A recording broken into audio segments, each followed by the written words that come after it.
Boa tarde, quase noite, né? Vocês estão bem? Tiveram um bom dia? Nós aproveitamos para conhecer um pouco mais alguns lugares e em breve vocês terão lá no meu canal no YouTube, é só procurar Michelson Borges, você encontra no YouTube. Eu vou tentar fazer um mini documentário sobre o terremoto de Lisboa e a relação disso com as profecias bíblicas, né? Então já filmamos no mosteiro no convento do Carmo e hoje estivemos na Praça do Comércio, né? E ali fiz uma outra parte da filmagem para falar sobre aquele evento triste, né? Mas que marca realmente o começo, um dos eventos que marcam o começo do tempo do fim, conforme as profecias, né? Dos evangelhos e Apocalipse 16, de modo assim bem específico, né? Mas a cidade de vocês é realmente encantadora. A minha esposa mesmo tem dito, cada lugar que a gente observa é um retrato, é uma pintura, né?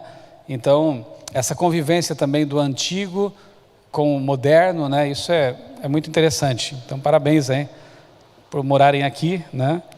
E que Deus abençoe muito vocês, essa cidade, os projetos missionários relacionados com essa cidade também.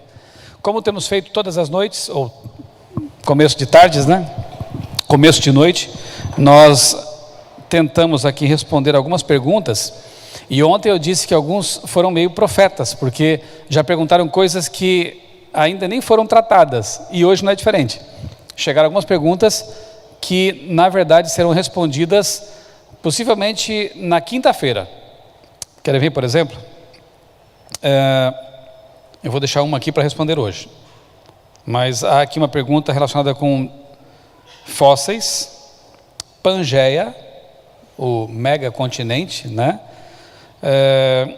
Como explicar os milhões de anos que supostamente os fósseis têm à luz do criacionismo? Boa pergunta, aliás, que tem chegado até nós, tanto pela internet, e um abraço aos nossos amigos também que nos acompanham pela internet. Mais uma vez, é um prazer estar falando a você, onde quer que você esteja, atrás de um computador, de um tablet, de um celular. Seja bem-vindo aqui e abençoado por Deus também. E as perguntas também que têm chegado até nós, de vocês, têm sido realmente perguntas muito interessantes, muito inteligentes. Essa aqui eu deixo para quinta-feira. Vou falar sobre fósseis. Por que é que não se vê em fósseis humanos como existem de animais que morreram no dilúvio? Boa pergunta, hein? Existem realmente abundantes jazidas fósseis no mundo de dinossauros, de animais marinhos. Então há muitos, né? Há muitos espécimes aí de fósseis espalhados por todos os continentes, inclusive na Antártida. Mas por que não se encontram, por exemplo, fósseis de homens gigantes? Já que nós, como criacionistas, cremos, né, pela revelação, que de fato os homens, os seres humanos antediluvianos tinham estatura muito maior do que a nossa. Por que não se encontram então esses fósseis? Boa pergunta, não vou responder hoje. Vou deixar que você venha aqui a quinta-feira, tá bom? Há uma que eu creio que talvez tenha sido feita no começo da palestra de ontem, pergunta sobre o Big Bang em relação à Bíblia e à ciência. Acredito que nós já arranhamos um pouquinho o assunto ontem, né?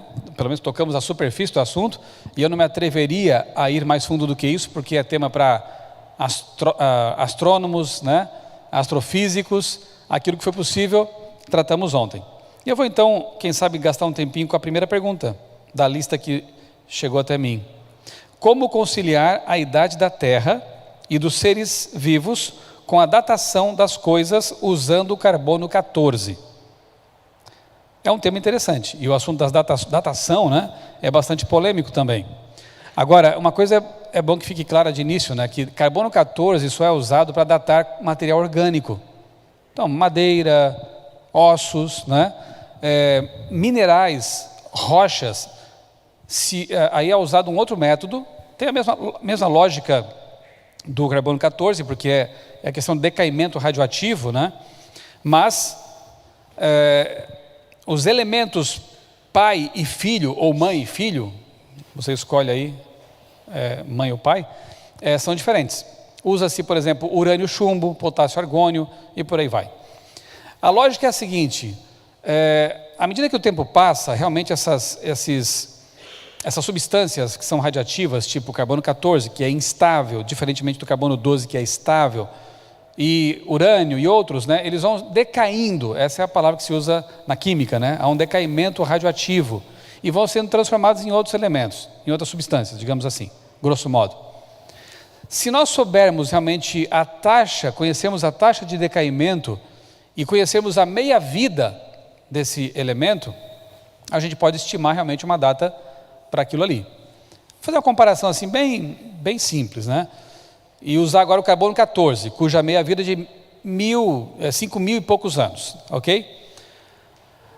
Se passarem, por exemplo, digamos que o animal morreu e ele tivesse, para arredondar e facilitar os cálculos, 1 quilo, claro que é um absurdo isso, mas 1 quilo de carbono 12 e 1 quilo de carbono 14, ok? Começou então o decaimento. Depois de um tempo, nós vamos ali, fazemos a análise da amostra, e ele tem, quem sabe, meio quilo de carbono 14 e 1 quilo de carbono 12. Quantos anos tem essa amostra? 5.000 e poucos anos. Ok, passa-se mais tempo, vamos lá, esquece o passatempo, mas vamos achar uma outra amostra então na natureza, e aí nós percebemos que ela tem 250 gramas de carbono 14 e 1 quilo de carbono 12. Quantos anos tem essa amostra, supostamente? Mais de 10.000 anos. E assim vai o raciocínio. É lógico, não é? Mas tem um detalhe. Quem garante que quando aquele animal ou aquela planta, né, morreu, as proporções de carbono 12 e 14 eram as mesmas? E se essa amostra foi contaminada? Ou se, como já houve casos, né, o meu livro História da Vida, vocês têm tido acesso a ele lá à porta, né, à saída, ali tem um capítulo só sobre datação, métodos de datação. E há casos reportados, por exemplo, de uma tartaruga lá no México, que se alimentava de uma fonte de água fóssil. E o que é uma fonte de água fóssil? É uma água rica em carbono. E ao morrer, aquela tartaruga tinha séculos, milhares de anos na verdade. Por quê? Ela era tão velha assim? Não, ela estava contaminada por carbono 14. Neste caso, se sabia que ela vivia naquela fonte rica em água fóssil. Mas se não soubéssemos, a impressão que se teria é que ela era muito, muito antiga. Uma tartaruga de milhares de anos, ok? Outra coisa, será que não há processos na natureza que fazem com que o decaimento seja acelerado? Hoje se sabe que há. O bombardeio, né, de partículas que vem do Sol, bombas atômicas. Um outro exemplo apenas para a gente encerrar. Um aeroporto no Canadá, a região onde foi estabelecido o aeroporto, tinha árvores que haviam sido plantadas, fazia dos 100, talvez 200 anos no máximo. Não me recordo agora o tempo, tem tudo registrado no meu livro lá. Digamos que um século. Assim que começou a operar o aeroporto, depois de algum tempo, foram fazer medições de carbono 14 nas cascas das árvores. E não é que deu milhares de anos? Agora deixa você concluir. O que aconteceu ali? As árvores tinham, talvez no máximo um século, mas a datação apontou milhares de anos. O que houve com aquelas árvores? Aviões, vou dar uma pista. Aviões, eles emitem o quê? O motor deles. Monóxido de carbono, né? Carbono, está aí já a resposta, né? 12, não 14. O que aconteceu com as árvores? Elas foram contaminadas. Se eles não soubessem que aquelas árvores haviam sido plantadas fazia apenas um século,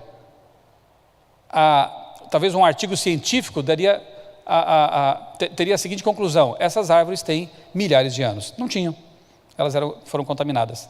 Então o método só funcionaria se, digamos que você pegasse ali uma árvore, um pedaço de uma árvore ou um ser vivo qualquer, e depois de morto colocasse ele numa caixa de chumbo lacrada e deixasse ali o processo transcorrer ao longo dos séculos. Nesse caso, talvez a datação fosse assim bem aproximada, mas não é assim na natureza. Tudo fica ali, né, exposto, não é? Agora tem um detalhe interessante, e esse tem sido um problema sério para os evolucionistas. Eu acabei de dizer que o carbono 14 tem meia-vida de quanto tempo? 5.000 e poucos anos. Portanto, por esse método, já não seria possível encontrar traços de carbono 14 numa amostra que tivesse, digamos, 60.000 anos. Já não teria mais nada de carbono 14 ali. Só que já foram encontrados fósseis de dinossauros contendo carbono 14. E agora? O método funciona ou não funciona? Se ele não funciona, as datações podem ser falhas. Se ele funciona, dinossauros não eram tão antigos. Percebeu? Mas esse dos dinossauros deixa para quinta-feira. Tá bom? Então, tem havido algumas descobertas que estão desafiando realmente o modelo conceitual evolucionista, especificamente com respeito à questão da datação radiométrica. E isso é bom que a gente saiba, né? E há artigos científicos publicados, há fontes interessantes para que você apresente esse argumento às pessoas, com todo o respeito, como eu já disse e tenho insistido, né? A ideia não é ter fatos para debater, para afrontar, nunca, jamais. Pedro diz: estejam preparados para dar a razão da esperança que há em vocês, mas façam isso com mansidão. Mansidão. Então o objetivo é salvar pessoas, né? Apresentar o Criador às pessoas, e afrontando as pessoas, desrespeitando as pessoas, querendo apenas ganhar uma discussão, possivelmente você não vai ganhar alguém para Jesus dessa forma, né? Então, que Deus nos ajude a ter tato, bom senso, né, sabedoria, para apresentar o Criador às pessoas que precisam dele. Todos precisamos dele, né? Qual foi o tema de ontem? Origem do universo. Analisamos qual argumento filosófico que nos leva à conclusão satisfatória, lógica, coerente de que Deus existe? Cosmológico, né? Alguém lembra das 3 premissas? 3 premissas que compõem aquele silogismo. Primeira, tudo que tem um começo tem que ter uma causa. Segunda, o universo teve um começo. Parece que essa é a questão polêmica. Analisamos essa questão. E a terceira, o universo tem uma causa. E nós concluímos razoavelmente, usando a ciência, né, de modo assim, bastante claro, embora em linhas gerais, que os próprios cientistas, ao concluírem que o universo teve um começo, quer se chame isso de Big Bang ou qualquer outra coisa, eles se colocam numa situação complicada, se forem naturalistas. Porque se o universo teve um começo, o tempo, espaço e a matéria começaram em algum momento, é preciso que haja uma causa para isso. Porque o universo não pode se autocausar, senão ele já existiria antes dele mesmo. Então é preciso que haja uma causa sobrenatural, supernatural, acima do que é transcendente em relação àquilo que é natural, para que tenha começado aquilo que é natural, o universo. E nós então chegamos à conclusão de que, de fato, como Isaac Newton pensava, como Galileu pensou também, há um Criador, há uma primeira causa não causada. E nós percebemos que ela tem que ser todo-poderosa, porque o universo é vastíssimo. E uma causa capaz de criar tanta matéria e energia, ela tem que ser muito poderosa, todo-poderosa. Mas também concluímos que ela tem que ser inteligente, porque o universo não apenas existe, não é apenas um amontoado de matéria e energia, ele funciona. Nós até comparamos isso com um relógio, né? É tudo muito ajustado.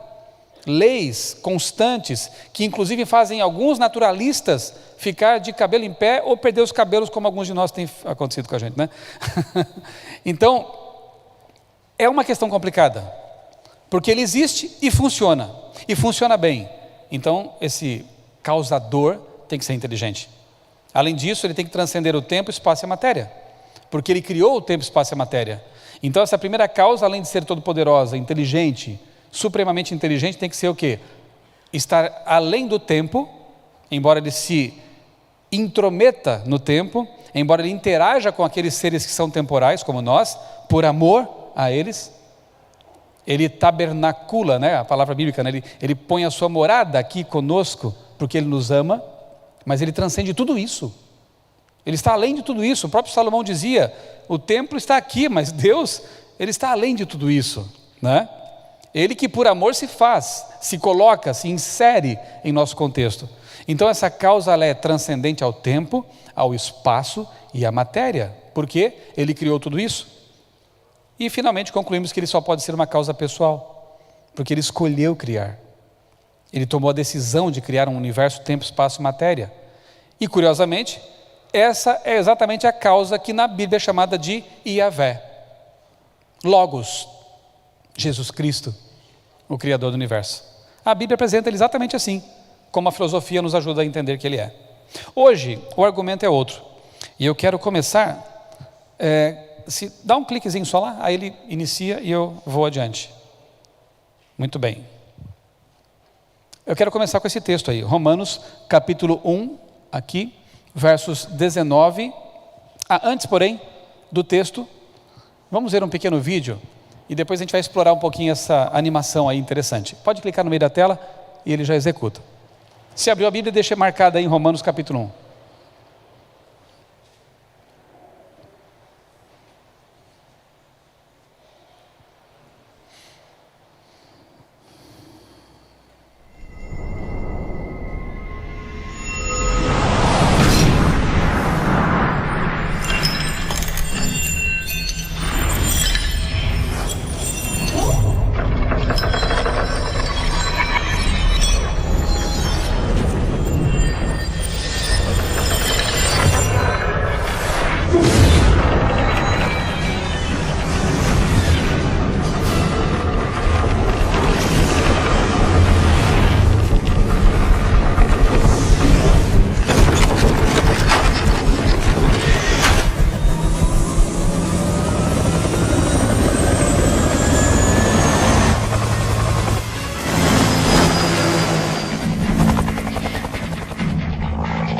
O que acha? Isso é possível?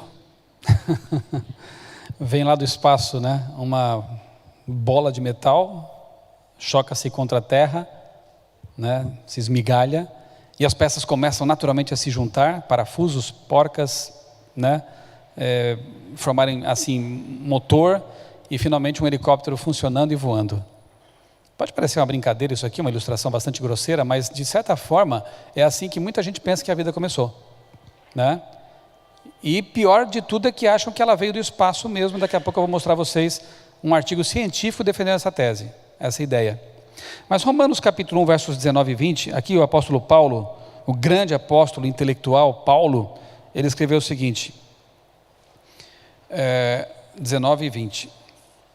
Porquanto o que de Deus se pode conhecer é manifesto entre eles, é claro entre eles, aparece entre eles. Porque Deus lhes manifestou, Deus quis se revelar. Os atributos invisíveis de Deus, assim o seu eterno poder, como também a sua própria divindade, claramente se reconhecem desde o princípio do mundo, sendo percebidos por meio do quê? Das coisas que foram criadas. Sabe, é como eu disse sábado, né? Embora Paulo não tivesse talvez essa expressão para usar naquele tempo, mas na verdade isso aqui é o argumento do design inteligente. É você partir das digitais para aquele que deixou ali as digitais. Deus deixou espalhadas na natureza evidências muito claras de que Ele existe. De tal modo que Paulo ainda diz assim, os incrédulos por causa disso são indesculpáveis, porque se eles quiserem ver, elas estão aí. Olha, eu apresento hoje então a vocês o segundo argumento que nos leva à conclusão filosófica de que Deus existe, o argumento teleológico, que também tem 3 premissas. São elas. Primeira, tudo que tem um projeto tem um projetista. Vocês concordam com isso? Sim ou não? Tudo que tem um projeto tem que ter um projetista. Este templo aqui tem um projeto? Se não tiver, eu saio correndo agora daqui, né? Porque tem que ter havido um cálculo, muitos cálculos, né, estruturais, para saber se as vigas suportariam o peso, as colunas, se elas têm a espessura, né, suficiente. Isso é engenharia. Mas alguém aqui viu esse templo ser fabricado? Você estava lá no momento? Tem 90 anos, né? Eu acho que ninguém aqui, dificilmente alguém estava vivo aqui para entender o que estava acontecendo, pelo menos, que ele estava sendo construído. Ninguém viu. Mas assim mesmo você crê que pode ficar aqui dentro seguramente, com segurança, né? Porque você sabe que alguém projetou. Então, se tem um projeto, tem que ter um projetista. Segunda premissa, a vida tem um projeto. Aqui, de novo, é a questão de divergência, né? Alguns acham que não, alguns acham que a vida ela simplesmente surge por si só, a partir de elementos inorgânicos, e outros já pensam diferente disso, pensam que a vida precisa de um projeto, revela um projeto e, portanto, precisa de um projetista. Ok? Aqui os grupos se dividem. Agora, se a gente concluir razoavelmente que a vida tem um projeto, inevitavelmente concluiremos que a vida tem um projetista. Não é assim? Então, o que nós temos que fazer essa noite? Qual é a nossa tarefa aqui hoje? Nossa missão aqui hoje? É analisar a segunda premissa. Será que a vida tem um projeto? Comecemos por aí, então. Eu sou, assim, admirador de pintores, especialmente os expressionistas e também os impressionistas, né? E entre esses, eu gosto muito de Renoir, Auguste Renoir. E um contemporâneo que também me encanta o trabalho dele é o Vladimir Volegov, um pintor russo. Aliás, tem muita semelhança entre o trabalho deles, né? Entre o trabalho de um e do outro. As pinceladas são muito semelhantes, né? O estilo, a luz, as cores, enfim. E eu gosto tanto das pinturas deles, já vi várias telas, que se eu vir um quadro deles em qualquer lugar e não houver uma identificação, é bem possível que eu consiga identificar o pintor, o artista. Mas como, se você não viu a assinatura? Se alguém esconder, tapar a assinatura, como que eu seria capaz de identificar o autor da tela? O que você acha? Por meio de quê? Os traços, o estilo, as cores, a forma como ele, né, as pinceladas, se mais grosseiras, se mais refinadas, a direção para onde apontavam. Um Van Gogh, né, é inconfundível, né? Então é possível, sim, você identificar a assinatura do Criador, né, ali na obra, ainda que você não tenha visto o Criador executando a obra. Deus também deixou sua assinatura espalhada por aí, ainda que não esteja o nome escrito, né? Uma outra ilustração interessante podemos, quem sabe, extrair da polícia forense, polícia investigativa, né? Frequentemente, quando os policiais investigativos, não sei como chama aqui em Portugal isso, nós chamamos de polícia forense, né? Os investigadores, quando chegam à cena do crime, o ladrão, o bandido, o assassino, é comum que tenha ido embora já, né? E aí eles começam a investigar o quê? Para determinar quem fez, quem praticou o crime. Pistas, evidências, né? Um fio de cabelo, marcas de sangue, quem sabe ali, coisas que esses policiais identificam, né? E nós, talvez não treinados, não percebamos. Polícia forense, polícia investigativa, parte de um pressuposto criacionista. Embora seja uma coisa triste, né? Investigar um crime. Mas a ideia é que há um design inteligente. Neste caso, um design diabolicamente inteligente. Maldosamente inteligente. Mas a pressuposição é, se houve um crime, alguém praticou o crime. Ora, mas você não estava lá para ver. Ninguém viu. Como que você pode imaginar que alguém fez? As evidências apontam para isso. Então, como que você crê em Deus? Por que você crê em Deus? Só porque, embora isso não seja só, mas só porque a Bíblia diz que no princípio criou Deus, não só por isso. Claro que eu creio na Bíblia, e na sexta-feira eu quero mostrar a vocês argumentos científicos que corroboram nossa fé na palavra de Deus. Mas não é só por isso, eu creio porque as evidências me apontam isso. Há uma assinatura gravada em todos os lados pela natureza, no universo observado. E aí os cientistas forenses levam essas pistas, evidências para o laboratório, investigam tudo isso e concluem, foi esse ou aquele, se for uma polícia bem competente, né, chega até o autor do crime. Porque eles partem do pressuposto de que alguém praticou, alguém fez. Tanto o pintor quanto a questão aqui da polícia forense são ilustrações, quem sabe, para nos mostrar que é possível partir das evidências, das digitais, daquilo que Paulo fala em Romanos capítulo 1, né? As marcas de Deus, a chegarmos à conclusão de que de fato há um Deus que fez tudo isso. Vou fazer um teste com vocês agora. Digamos que você não soubesse, vamos brincar assim, você não soubesse que isso aqui tivesse sido feito por pessoas inteligentes. De repente você se deparou com essa escultura numa montanha E a pergunta que eu faria é a seguinte, isto aí é resultado de causas naturais, tipo vento, erosão, terremotos, ou de um design inteligente, de um projeto intencional? Opção A ou B? B? Você tem certeza disso? Mas você não viu a fabricação disso? Você não viu o escultor disso? Como é que você pode afirmar tão categoricamente que alguém fez? Não pode ser a chuva? Milhões de anos de chuva. Milhões de anos de terremotos ocorrendo sucessivamente. Não poderia esculpir isso aqui? Vocês são céticos, hein? Tá bom, eu concordo com vocês. Agora, me digam, por que não poderia ser resultado de causas naturais? O que tem aí nessa coisa? Não vou dar o nome porque fica fácil, né? Se é escultura, tem escultor. O que tem aí que não poderia ser fruto de causas naturais? Se percebe uma intenção, né? Há uma intencionalidade. O que mais? Detalhes. Bom, detalhes é um pouquinho vago, mas... agora você, como dizemos no Brasil, matou a charada, né?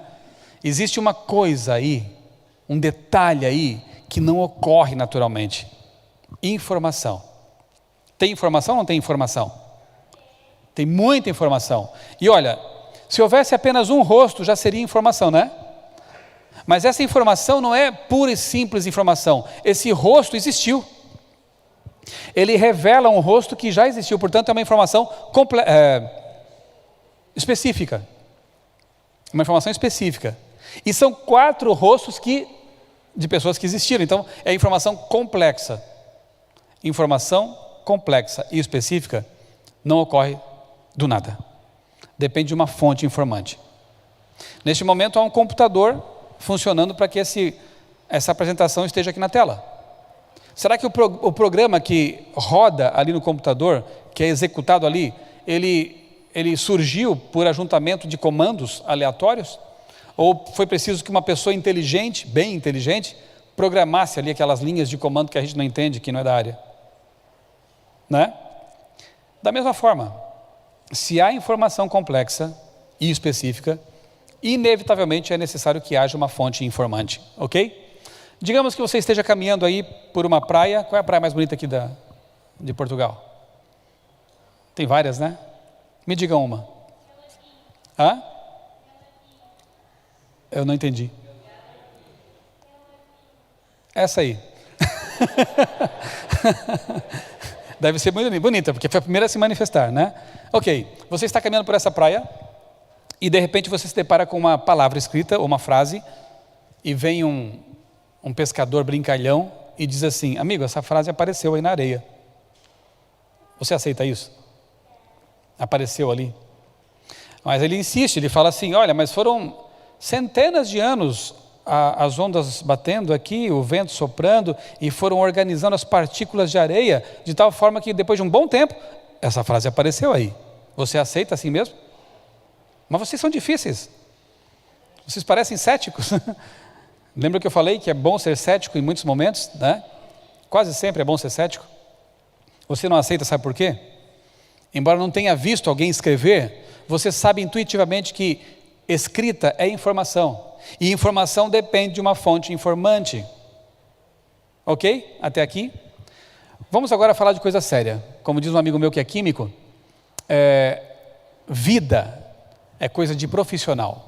Então deixa as brincadeiras para lá agora, a areia, a frase na areia, né? O Monte Rushmore, e vamos falar de coisa séria, vida. Mas eu quero começar de propósito com uma forma de vida que alguns chamam de simples. E talvez eu deva aqui fazer com que vocês mudem esse conceito de uma simples forma de vida. Ameba, um ser unicelular. Segundo um cientista evolucionista chamado Richard Dawkins, a ameba tem em seu núcleo, somente no núcleo, informação suficiente para encher 30 volumes de uma enciclopédia. Ameba. Eu brinco, às vezes falo assim, né? Bom, se alguém chamar você de ameba, fique feliz. Porque você pode falar, eu tenho muita informação realmente, né? Então esqueça essa coisa de uma simples forma de vida, porque mesmo aquela que é tida como uma das mais simples, já é bem complexa, né? Pensa numa enciclopédia de 30 volumes, toda essa informação zipada, compactada, encriptada e colocada no núcleo de uma ameba. Isso é a ameba. E em toda a ameba daria para encher 1000 enciclopédias. Então, repense. Vamos dar um salto agora de informação, um salto informacional. Vamos ver aqui o ser humano. Ok? Olha só, se fosse impresso como listas telefônicas, aqueles livrões que antigamente se usava para colocar os telefones, né? De uma cidade, em listas telefônicas, o genoma humano, o que é o programa que roda dentro de você, que segundo Bill Gates é o programa mais complexo que existe, formaria uma pilha de livros, né? uma coluna de livros de 170 metros de altura. 170 metros de altura. Lá no Brasil temos o Pão de Açúcar, né? Que é aquela montanha monolítica, né? De pedra, que tem, lá no Rio de Janeiro, né? Que tem 392 metros de altura. Essa pilha de livros seria metade praticamente desse monte, dessa montanha. Isso é você em termos de informação. Gostou de saber? Olha só, tem mais. Pesquisadores lá de Harvard, eles conseguiram, isso já faz alguns anos, com certeza agora conseguem mais do que isso, armazenar 70, de novo aquela questão, né? 1000 bilhões, acertei agora? 1000 milhões, agora sim, eu aprendo até o fim da semana. 1000 milhões, que para nós são bilhões, de cópias de um livro, ou 700 terabytes, ou mais ainda, 100 mil milhões de DVDs. Onde? Cadê esse pendrive maravilhoso? Onde está esse HD poderoso? Não, esqueça. Num grama de DNA, ou de ADN, o ácido desoxirribonucleico, eles conseguem armazenar tudo isso em 1 grama de DNA. Com 4 gramas, armazenariam todos os dados digitais criados por toda a humanidade ao longo de 1 ano. Todas as fotos, vídeos, imagens, tudo, textos, em 4 gramas de DNA. E eu pergunto, DNA ou ADN, é tecnologia de ponta ou antiga? Tem mais de 6 mil anos, né? Tem mais de 6 mil anos. E até hoje o ser humano não consegue armazenar tanta informação nos dispositivos mais modernos que já inventamos. Parabéns para quem inventou o HD externo. É assim que se fala? HD externo. Mas parabéns, muito mais palmas, para quem há mais de 6 mil anos já usa essa tecnologia, é muito superior aos HDs que nós inventamos hoje. Interessante, né? Vamos lá. Evidências no mundo macroscópico. Tem muitas. Eu quero começar com algumas interessantes aqui. Citar apenas algumas interessantes, porque realmente o tempo não permite investigarmos tantas coisas maravilhosas que há. Assim como não dá tempo em uma semana conhecer tudo que tem de maravilhoso em Lisboa, não dá tempo de conhecer em uma semana tanta coisa que há no universo, né? de criação de Deus. O sonar dos navios, vocês acham que foi uma invenção importante? Maravilhosa?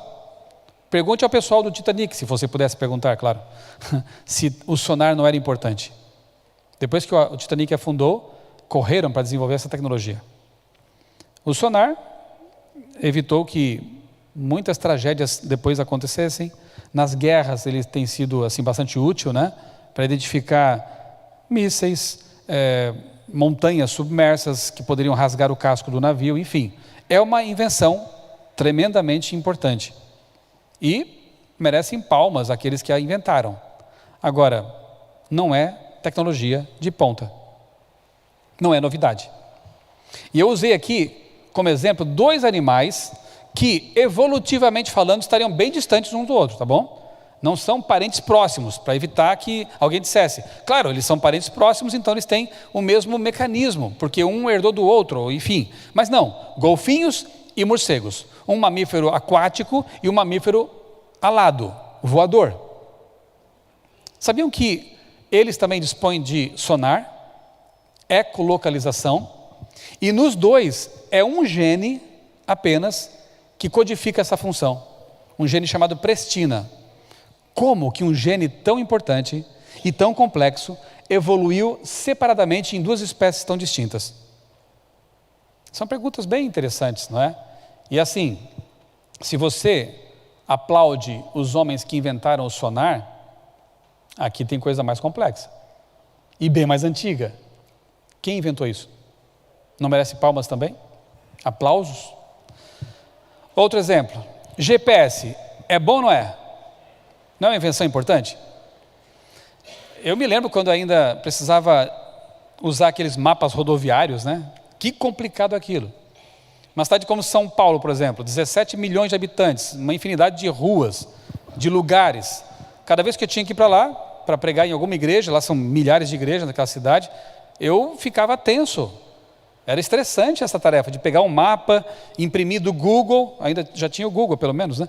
A gente imprimia aqueles mapas e ia tentando se localizar. Hoje é só colocar no celular, perdoe-me, no telemóvel. E aí a gente chega ao local. GPS, que invenção maravilhosa. Custou 10 mil milhões de dólares para colocar os satélites de posicionamento global, para inventar os dispositivos, né, e tudo mais. 10 mil milhões de dólares. Merecem palmas aqueles que inventaram isso? Aplausos? Mas claro que sim. Só que olha, isso não é coisa nova não, tá? Há mais de 6 mil anos, um bichinho que às vezes a gente até despreza, pisa, assim, nem dá conta, né? Eu tenho uma paranoia às vezes, sabe qual é? Toda vez que eu preciso matar um mosquito, ou um inseto que a gente acaba tendo que eliminar, eu fico assim um pouco triste. Porque eu sei que se eu tivesse que criar esse tipo de ser roboticamente, eu gastaria milhões de dólares. Não é verdade? De euros. Ele é muito caro, ele é muito complexo, mas a gente vai lá e mata, pisa. Mas enfim, né? Tem que fazer às vezes isso. A formiga dispõe de um GPS magnético. As anteninhas dela têm ali umas estruturas que fazem com que ela se conecte com o campo magnético da Terra. E além daquela questão do registro químico, né? Ela não se perde. Não é novidade isso. Existe há muito tempo. O ser humano só copia. Aliás, você já percebeu que se Deus cobrasse royalties do ser humano, a gente estaria falido, né? Nós estaríamos sem dinheiro mais. Só que Deus, Ele inventou e deu o copyright para a gente copiar à vontade. E a gente copia e se acha.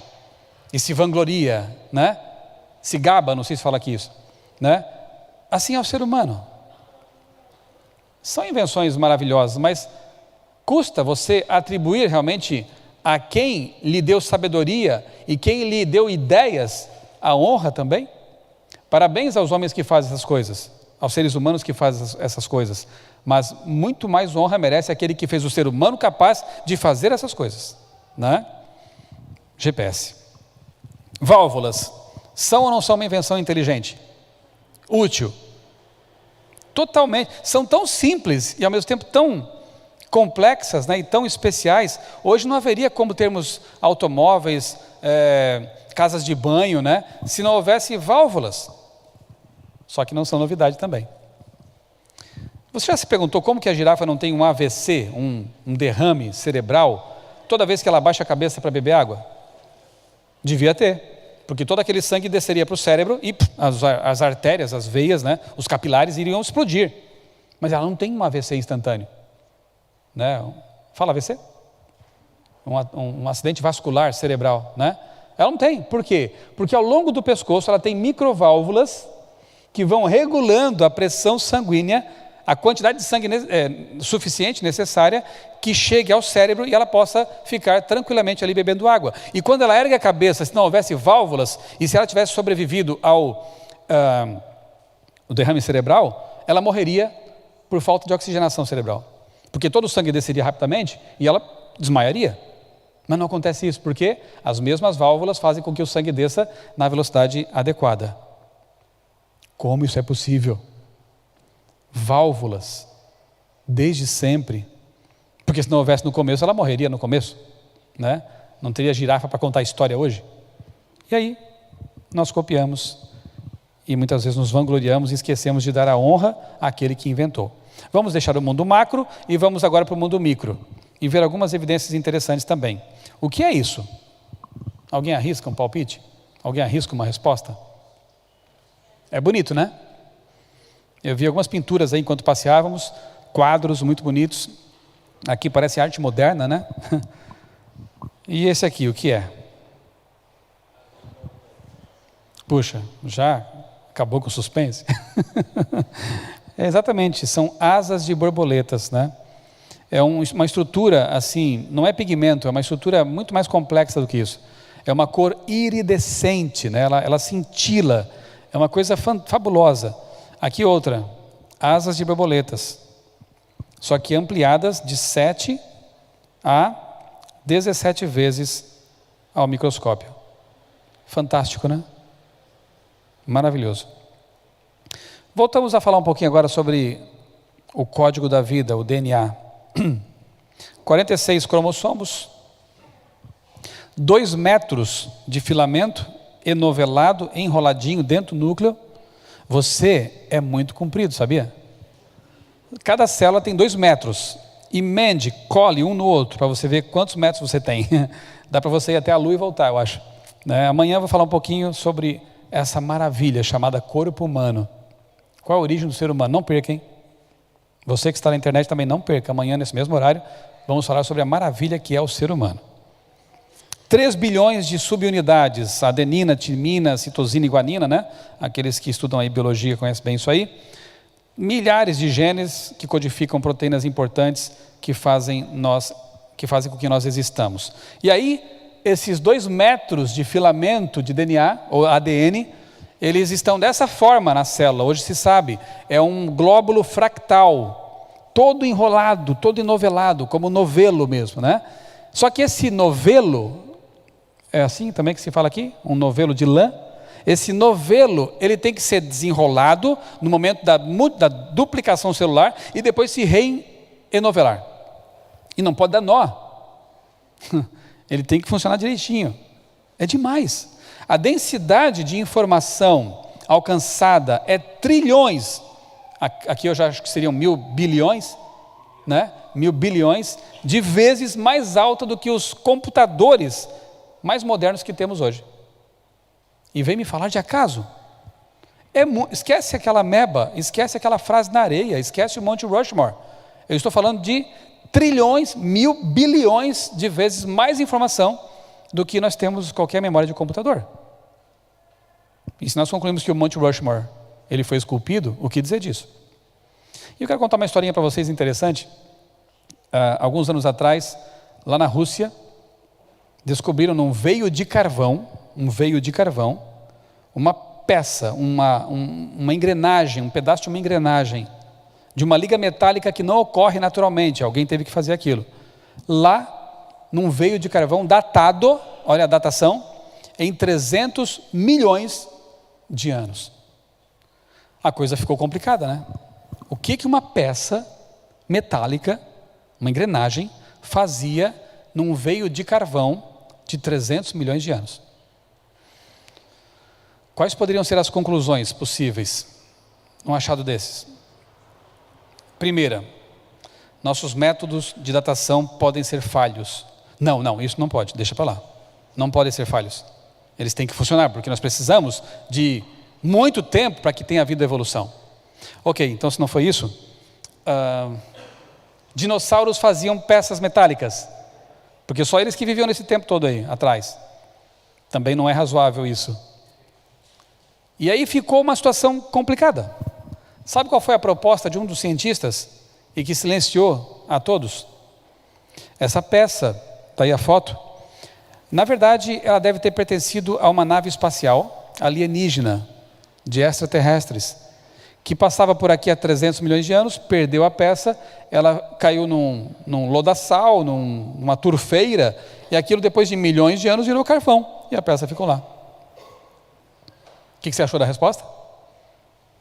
É uma resposta de fé, de ficção científica, pior do que aquelas que eu lia na minha adolescência.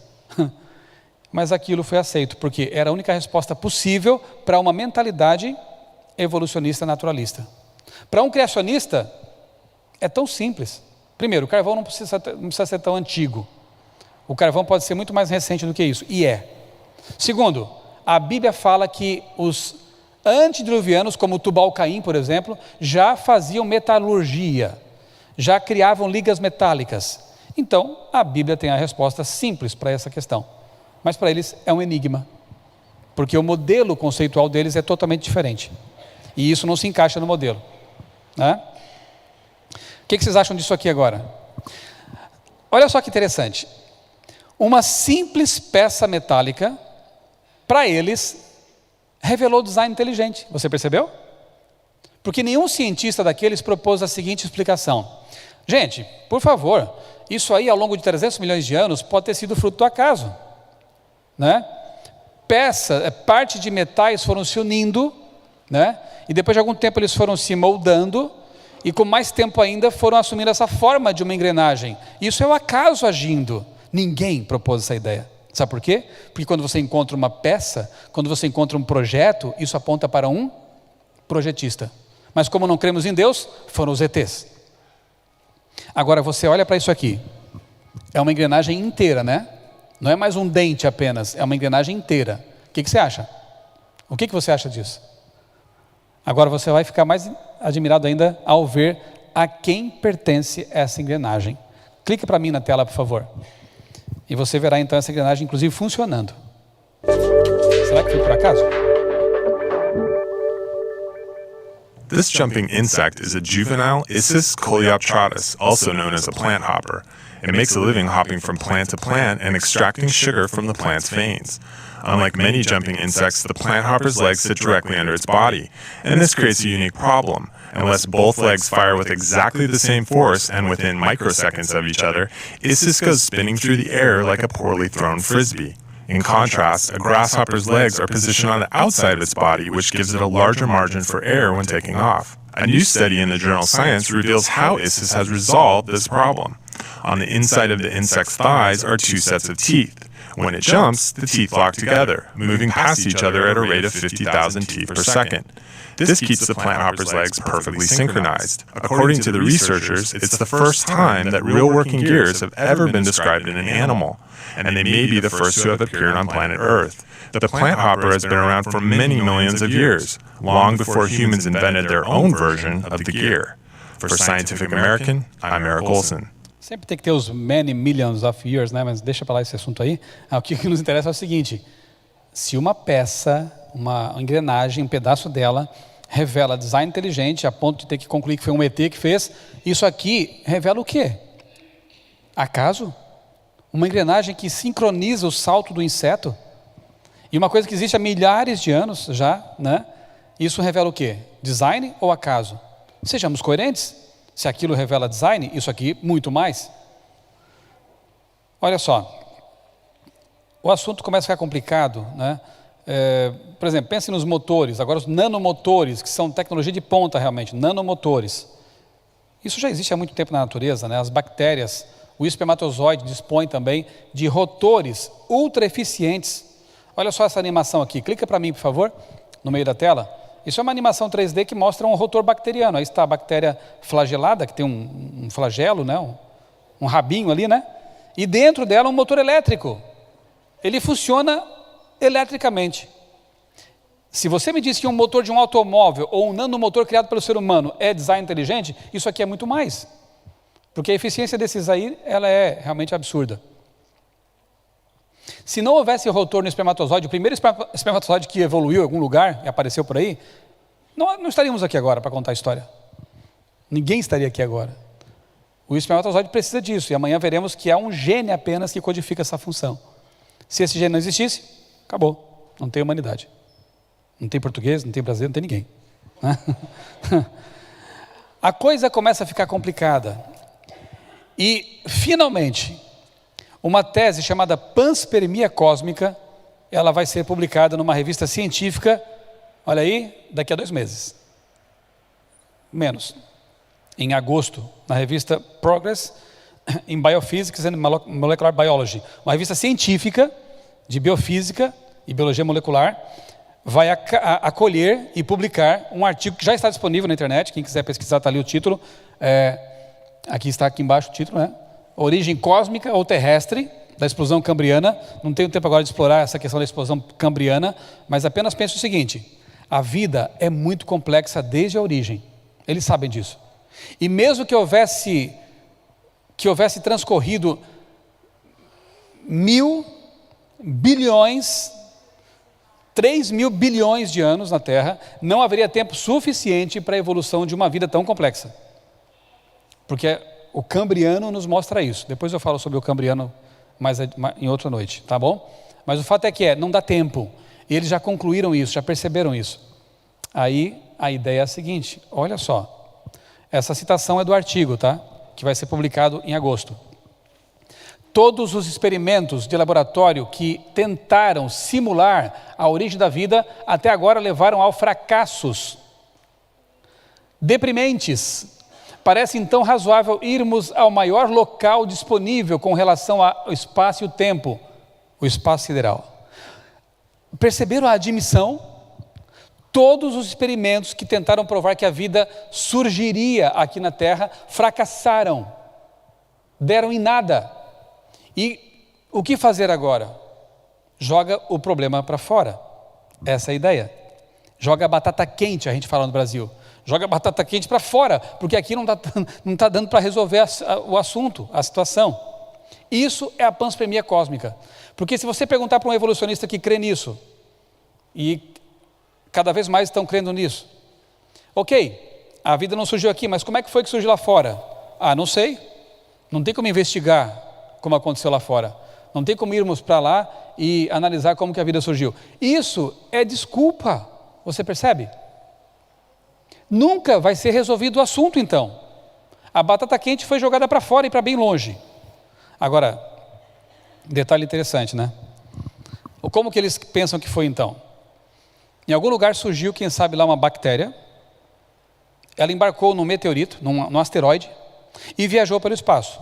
Ao longo de quanto tempo, não sei. Bom, essa bactéria resistiu então às radiações, né, estelares, ao frio absoluto do espaço e ao vácuo. Podia até ser uma anaeróbica, né, mas vai chegar na Terra, tem oxigênio, vai ser complicado para ela. Mas enfim, ela resiste a tudo isso viajando no espaço. Quando uma rocha dessas entra aqui na nossa atmosfera, o que acontece? 1000 e tantos graus. Se não explodir na atmosfera e chegar até o chão, ela vai enfrentar uma temperatura altíssima. As naves espaciais têm que ter ali, nos bordos de ataque, como dizem, né, cerâmica que resiste a mais de 1000 graus. Os ônibus espaciais tinham isso aí, aquelas plaquinhas, né, de cerâmica embaixo, nas pontas das asas, porque senão derreteria tudo. Mas essa bactéria sobreviveu ao frio do espaço, ao calor da entrada e ao impacto contra a água ou contra o chão. E acontece o que quando um asteroide cai aqui? Explode, né, e sobra apenas um astroblema, uma cratera ali. A bactéria sobreviveu ao impacto também. Que bactéria é essa, gente? Está aí. Nós somos todos kryptonianos, descendentes de uma bactéria de Krypton, porque se não fosse isso, não sobreviveria. Isso é a panspermia cósmica. Panspermia cósmica é o nome da teoria. Nem teoria, da hipótese, né, que tenta explicar a origem fora da Terra. Para encerrar, diante de tantas incoerências, dúvidas, incertezas e problemas relacionados com as origens, na verdade o que resta são escolhas. Você escolhe acreditar nisso ou naquilo. E há pessoas do mundo científico, inclusive, fazendo escolhas. Por exemplo, Richard Dawkins, hoje é um dos maiores defensores do evolucionismo, né? Um biólogo ateu, inglês, autor de alguns livros, como, por exemplo, O Relojeiro Cego, Deus, um Delírio. Esse é um ateu militante. Eu conheço muitos ateus com quem eu consigo dialogar, consigo trocar ideias, mas esse aqui é complicado. Esse ele é combativo, eu quase digo que ele odeia os criacionistas, né? E nesse livro ele diz o seguinte, olha só: a biologia é o estudo das coisas complexas que dão a impressão de ter um design intencional. Dawkins, o que é isso? Quer dizer, aí o biólogo está lá pesquisando, quem sabe, uma planta, uma flor, né? E ele começa a concluir que aqui existe um design. Fotossíntese, que coisa mais tremenda, né? As células e tudo que eu falei essa noite está ali, presente. E o biólogo começa a concluir que, puxa, se há uma informação, se há um design, se há um projeto, tem que ter um projetista. Aí vem o Dawkins e sopra no ouvido dele o seguinte: não se esqueça de que a biologia é o estudo de coisas complexas que dão a impressão de ter um design. Mas Dawkins, por que dão a impressão? Porque nós não cremos em Deus. E como não cremos em Deus, temos que achar outra explicação. É só uma impressão, não é assim. Mas Dawkins, isso é fé. Fica quieto. Não fale mais. Está vendo como é que a coisa vai? Outro grande nome da ciência, esse muito mais. Francis Crick é um dos descobridores do ADN, né, daquela dupla hélice. E o Crick, tido como um dos papas da biologia, disse certa vez: os biólogos devem ter sempre em mente que aquilo que vem não foi planejado, mas evoluiu. Para mim, isso tem outro nome: lavagem cerebral. Conhece essa expressão? Lavagem cerebral. Porque se a pessoa tem que ter sempre em mente uma coisa que as evidências apontam noutra direção, isso é uma autolavagem cerebral. Aí o biólogo vai lá, começa a pesquisar a planta, o botânico, né? Olha, isso aqui revela design. Tem projeto, tem informação complexa, específica, tem que ter um design. Aí vem o Francis Crick, com toda a sua autoridade, e diz: não, você tem que ter sempre em mente que o que você está pesquisando, o que você vê, não foi planejado, evoluiu. Mas por que, Crick? Porque nós não cremos em Deus. Então temos que achar outra explicação. Mas peraí, Crick, então isso é uma resposta de fé, não científica. Fique quieto, não atrapalhe. Você está percebendo como é que é? E depois dizem que nós é que somos crentes, né? Mas há outras pessoas indo noutra direção. Eu vou citar apenas 2 exemplos. Um deles foi diretor do projeto Genoma por 10 anos. Um grande cientista dirigiu esse projeto, cuja missão era simplesmente mapear o genoma humano. Era um ateu. E depois de algum tempo, pesquisando o genoma humano, a complexidade da vida, né, o código da vida, ele se tornou um cristão, se converteu. E escreveu um livro intitulado A Linguagem de Deus. A Linguagem de Deus. Como Collins chegou a Deus? Pela Bíblia? Não, porque ele não aceitava a Bíblia. Ele chegou a Deus por meio do quê? Da ciência. E quem disse que Deus não fala por meio da ciência, quando corretamente compreendida? Quem disse que Deus não pode falar por meio da história, da arqueologia, da filosofia? Há muitas pessoas chegando a Deus por esses caminhos. Dá mais trabalho? É mais complicado? Sim. A Bíblia é um atalho. Mas como não aceitam Deus, ele se revela de outras formas. Não é assim que diz Hebreus? Deus tem se revelado de muitas maneiras às pessoas. E o outro, Anthony Flew, ele é tido como o maior filósofo ateu do século XX. Faleceu alguns anos atrás. Passou a vida combatendo a fé, a religião. E no fim da vida, ele teve a coragem e a honestidade intelectual de reavaliar tudo o que ele havia escrito, tudo o que ele havia ensinado. E antes de falecer, escreve um livro, Testamento, cujo título, em português do Brasil, ficou assim: Um ateu garante, Deus existe. Um ateu garante, Deus existe. É um livro muito interessante. Se você tiver a oportunidade de ler, encontrar por aí, esse aqui do Anthony Flew seria talvez um bom livro para começar uma conversa com um ateu sincero, um ateu mente aberta. Você pode dizer: esse livro aqui não fala de Bíblia. Esse livro aqui não fala de religião, porque o autor não era religioso.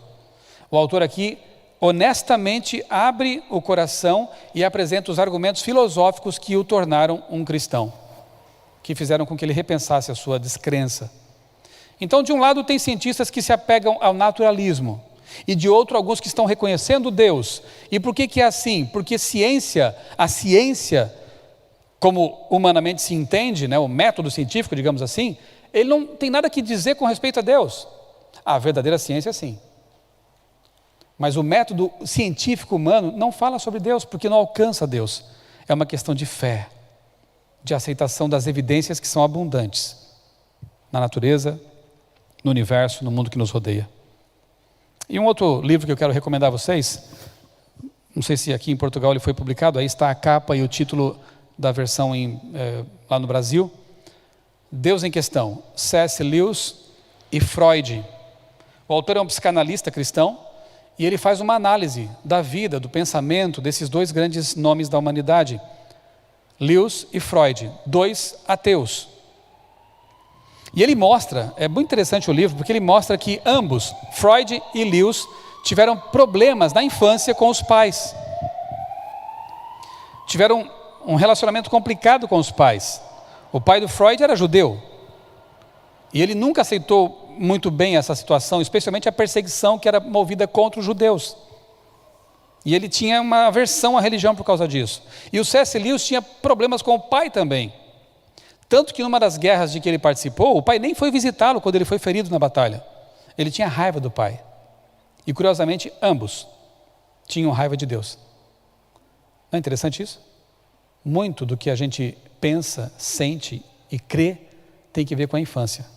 E é preciso que a gente identifique isso. Porque muitos de nós carregam talvez mágoas contra Deus que não tem nada a ver com Deus. Pode ser que tenha a ver com um pai, pode ser que tenha a ver com um professor que foi abusivo, pode ser que tenha a ver com um parente próximo. E essa mágoa não pode ser transferida para Deus. Quem sou eu para dizer para Freud isso, né? Mas é interessante você perceber que ele era ateu, mas vivia incomodado com Deus. Nas cartas ele revela isso. É tipo assim, Deus não existe, mas eu odeio Deus. Não é estranho isso? Só que Lewis, ele se converte quando adulto. Ele aceita Jesus, torna-se depois um defensor da fé cristã e perdoa o pai. Porque a conversão verdadeira nos leva a perdoar. Ele perdoa o pai e ele se reconcilia com Deus. Freud, tanto quanto se saiba, nunca fez isso. E viveu incomodado, atormentado pela ideia de Deus, né?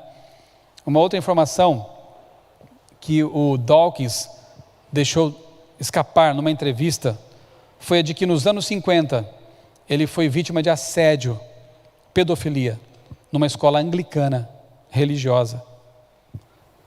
Uma pessoa que deveria ser de confiança dele, um professor, o assediou. Então, quando eu pego aqui o livro Um Deus, um Delírio e leio, por exemplo, um parágrafo em que ele diz assim: Deus é um um assassino, Deus é um tirano, Deus é um abusador. Eu vejo Dawkins deixando aflorar a sua raiva contra aquele homem malvado, diabólico, que machucou aquela criança. E eu vejo uma criança dentro de Dawkins gritando, clamando.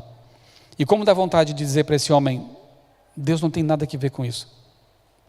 A Bíblia fala de um Deus que é perdoador, de um Deus que se fez homem para morrer por você. E esse ódio que você está deixando transparecer em seus livros, em seus artigos, em suas palestras, tem a ver com a sua infância, com aquela pessoa. Então, se nesse momento eu falo para alguém aqui na igreja que já sofreu algum abuso, algum assédio quando criança, ou você que está me acompanhando pela internet, pensa um pouquinho, será que isso não, esse desconforto, essa raiva, essa atitude em relação à autoridade, ao Pai do céu, não tem que ver com esse trauma na sua vida? E por que não permitir que Deus cure essa ferida aberta? Por que não permitir que Deus se revele a você como o Pai de amor que Ele é de fato? E quem sabe você aceitar o Criador pelo que Ele é, não pelo que você tem aí na sua bagagem emocional. Deus não tem nada a ver com essas pessoas que te fizeram sofrer. Deus não tem nada a ver com o sofrimento que há no mundo. Deus criou um mundo perfeito.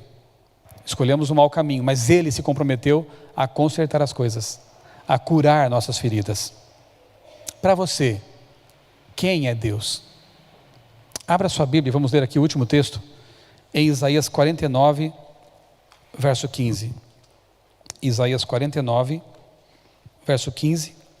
E vamos encontrar a resposta aqui à pergunta: quem é Deus para nós? Quem é o Deus da Bíblia? Para que as pessoas possam, quem sabe, corrigir a noção equivocada que eventualmente tenham de Deus. O profeta escreveu o seguinte: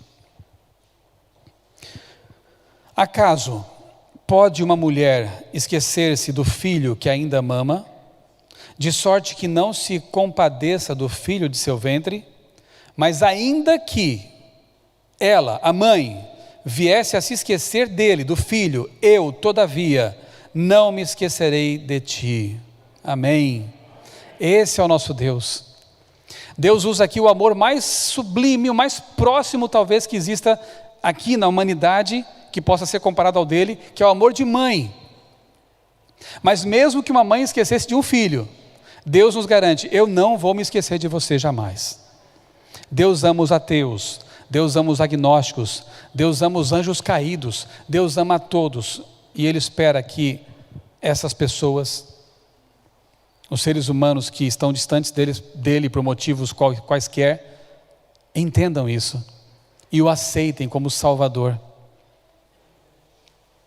Essa inconformidade, esse vazio que clamam no coração humano, é justamente a falta de Deus, desse aconchego, desse colo, do aceitar o convite do Deus que diz assim também, venham a mim todos vocês que estão cansados, sobrecarregados, cheios de dúvidas, de traumas, e eu vou aliviá-los. Esse é o nosso Deus. Enquanto a Ana canta mais uma vez essa noite, eu gostaria de convidar você a, se for o caso, se reconciliar com Deus. De pedir para Deus que Ele cure essas feridas na alma, na mente, no passado, e lhe dê vida nova. Que Ele pode, que nós possamos, não Ele, né? Que Ele nos abra os olhos para contemplarmos as evidências que Ele espalhou na natureza, como que dizendo, filho, olha aqui, eu estou aqui. Você ainda não pode me ver o rosto, você ainda não pode me dar aquele abraço tão aguardado, mas eu espalhei na natureza, no espaço, em você, dentro de você, muitas evidências, muitas digitais que apontam para a minha existência, e deixei a você também a Bíblia Sagrada, esse livro maravilhoso que mostra que Deus sou eu, um Deus que ama mais do que uma mãe. Enquanto ela canta, você que está aqui, você que está nos acompanhando pela internet, que tal mais uma vez conversar com Deus? Que tal mais uma vez meditar na letra da música que foi preparada com carinho e com oração para esta noite e entregar o coração e a mente ao nosso Deus Criador? Aproveite esse momento para isso.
Os jovens se cansam, se fatigam, e os moços de exaustos todos caem.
Feche os olhos.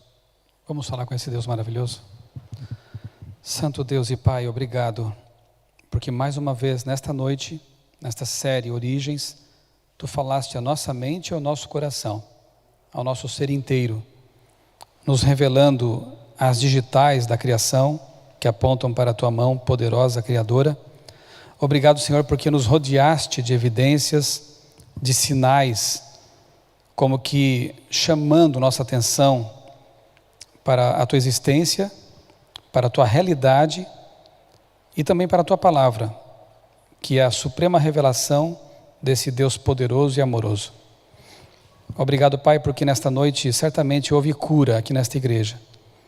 Obrigado, Pai, porque nesta noite certamente alguém que nos acompanha, ou ainda vai, quem sabe, ouvir, assistir a esta mensagem, abriu a mente e o coração ao Espírito Santo. E quando isso acontece, Tu tendo permissão para agir, milagres acontecem.